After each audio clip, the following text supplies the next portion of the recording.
It may seem like a strange concept to some, renting out your own home to strangers. So this is your main living room. But it's something millions of people around the world are doing following the creation of Airbnb. And hosts like Tiffany Jensen are ready for you to make yourself at home. In here you've got your master bedroom, kind of a good suite for husband and wife and couples. And you've got the cozy fireplace. You've also got a big size TV in here. The cost to rent an Airbnb varies. Tiffany and her husband's Meridian listing will cost you about $800 a night, but there's no cap on the amount of guests that can stay there. I think the biggest booking that we had, I think about 30 women came and stayed here for probably 4 or 5 days.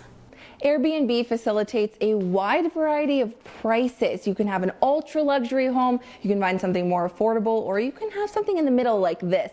This Boise home will cost you about $150 to $200 a night. It has 1, 2, 3, 4 bedrooms.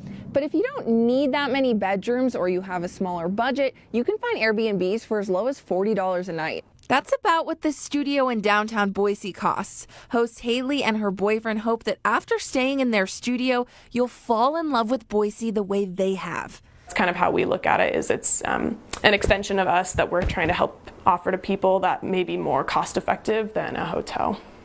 Listings also have different options depending on the host. In Haley's case, she gives you insight on restaurants, hikes, and other activities in the area. In 2018, Airbnb says hosts in Idaho made a combined $37.5 million. Most of that came from southwest Idaho.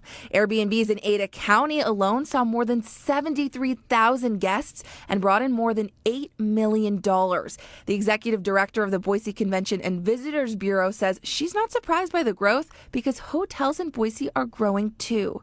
So hotels, we have added 1,000 rooms in the last 5 years. There's been 9 new hotels to the market, and the revenues have grown for the hotels. They're able to charge more than they've been able to charge before. So we have about 50% growth in revenues. That growth in hotel prices may be why some people are leaning towards Airbnbs. For others, it's the only way to travel.